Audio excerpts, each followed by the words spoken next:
Can we start? Yes, Yes. Can you tell me where are you from? I'm from San Ramon, California, Okay. U.S.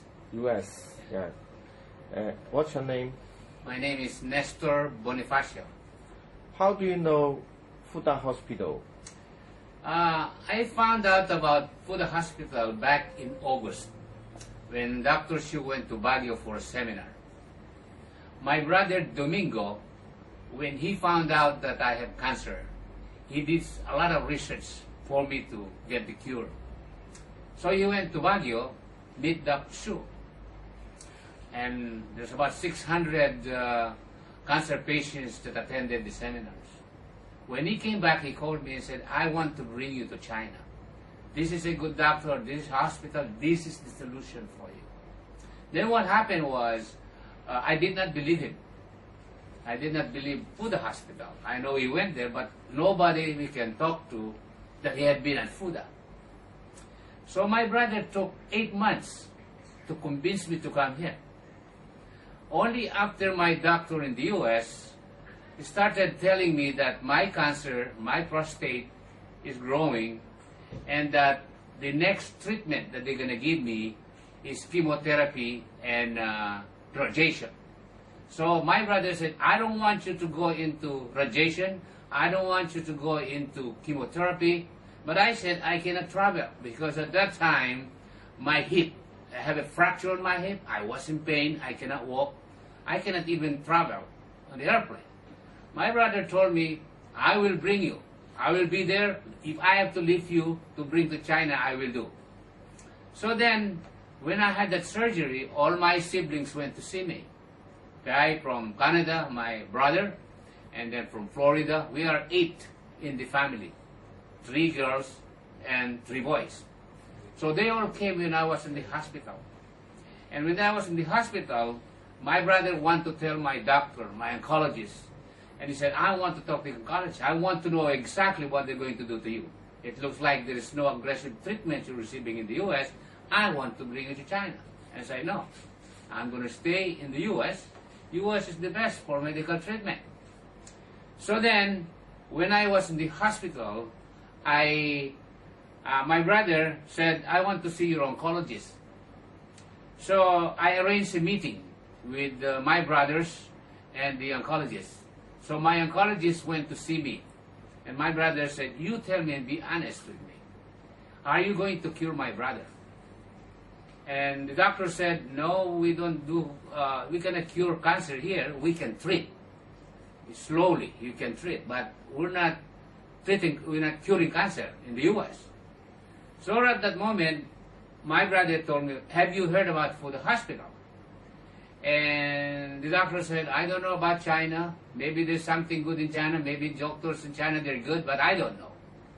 So when he told him that, my brother told me that, well, let's go there, because at Fuda Hospital, their treatment is to go after the cancer, so that the cancer will die. And he'd been talking about cryosurgery. At that time, I don't know what cryosurgery is, but he said, they're going to do something to you, they don't even do a surgery, they will kill the cancer. So I was thinking, maybe I should consider this. I felt that if I still have 2 years to live with my cancer, and Fuda, but I am in pain. So I'd rather live 1 year without pain than live with 2 years of pain. So yeah, okay, well, let's go to Fuda. So when I go to Fuda, my expectation is even if Fuda can only extend my life by 1 year, and that, but it's not painful, I would rather go to Fuda and stay in the U.S. where I'll be paid for 2 years. That was the decision I made. How is your PSA?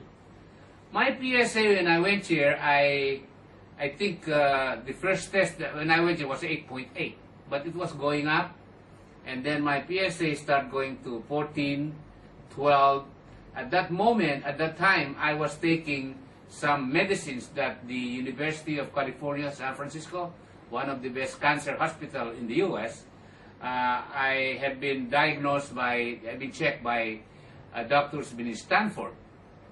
But at that time, I was going to clinical trials. They want me to go to clinical trial. They did not specify chemotherapy. They do radiation, but there's some breakthroughs in prostate cancer. But then when I went there was no available trials because I wanted to be on the phase 3 trial, not on phase 1. But there was no available. So at that time, they gave me a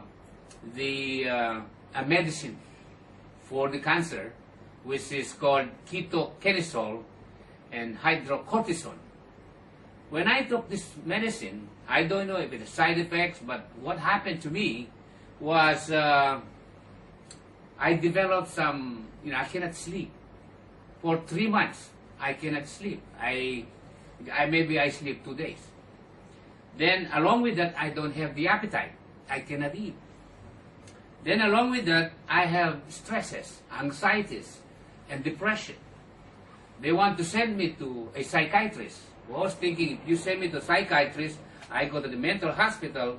No, that's not good. I may lose my driver's license. So I said, and then I have, along with that, I don't want my relatives to visit me. I don't want them to come see me. I don't want them to talk to me. And no phone call. I don't want to.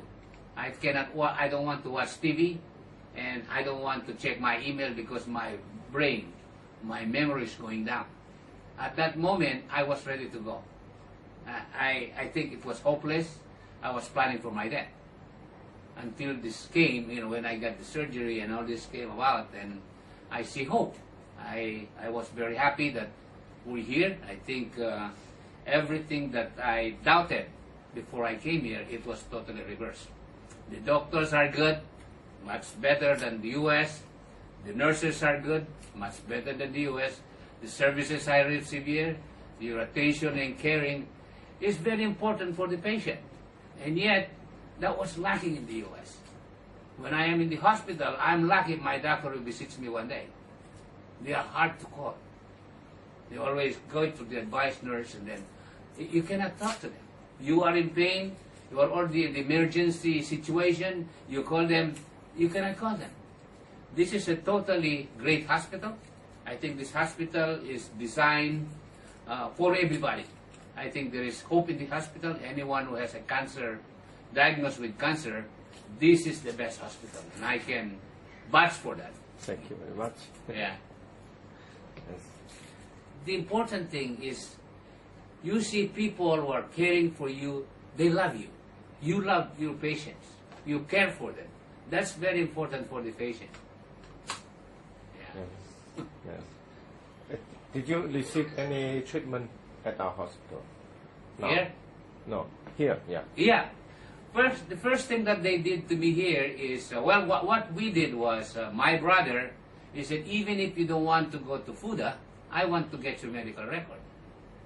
So I sent him the medical record, and then he sent them to Dr. Shu, right? Dr. Shu reviewed my record and said, bring your brother here, we can help him. And I said, no. Then I consulted my oncologist in the U.S., and I said, I want to go to China. I showed them the website. He didn't even look at it, but I showed Dr. Shu's email. And doctor said, that kind of cancer, you need 2 treatments. They have a leading hospital for cryosurgery and CIC, and he said, we can help your brother. And so what we did was, after Dr. Shu wrote my brother an email, he sent it to me. So I showed it to my doctor, my oncologist. There's an email from the hospital president. What do you think? The oncologist said, that is a good email. But that was the end of the conversation. He did not encourage me to even look further. And I said, his recommendation is great, because your situation, you need 2 kinds of treatments. Then he didn't even want to talk about cryosurgery. He didn't want to talk about combined immunotherapy. They would not entertain China there. It's just that they don't want to. Yeah. Do you feel better now? I feel great. I think there is no time that the only time that when you did the surgery, then Dr. New did the cryosurgery. So immediately they brought me to the operating room. So they prepared